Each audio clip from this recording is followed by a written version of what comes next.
We've got an update to breaking news near Space Center Houston. The operator of a backhoe that got tangled in power lines is now in the hospital. The crews are now in the process of restoring electricity to that neighborhood. Good morning, everybody. I'm Jeff Ealing. All of this unfolded on Saturn Lane, which is very close to Johnson Space Center. ABC 13 reporter Courtney Carpenter is there with the very latest on this now. Yeah, good morning to you, Jeff. You can see there's still some crews out here, as you mentioned, but the excavator where all this happened, pretty crazy rescue here, is right back there. You may be able to see it. We watched as this man operating it was rescued about an hour and a half ago. The Houston Fire Department tells us he was taken to the hospital to get checked out. We don't know yet if he was actually hurt in this.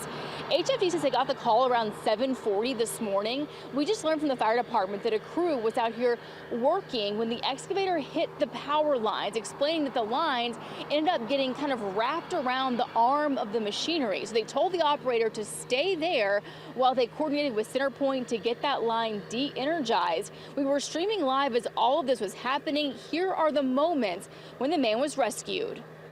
Firefighters have their job to do, right? Oh, he's up. There he is, yeah. They're using that stabilizer to get him out.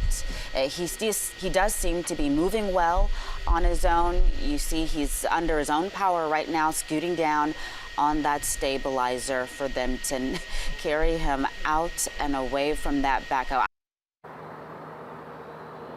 Now, another factor in all of this, about 1,300 CenterPoint customers lost power when this happened. Most of it was back on by 9 o'clock this morning, but Space Center Intermediate School is right here nearby where this happened, and they did have to cancel class for the day because of this. Still working to restore power to about 23 customers at last check from the CenterPoint outage tracker, but most people are do have power at this point again. And a good reminder just from talking to the district chief who was out here, just saying that if you do ever happen to be in a car wreck where power lines come down, if there are ever power lines on your car, they're advised to stay in your car if possible, just until they can get there and make sure those lines aren't live.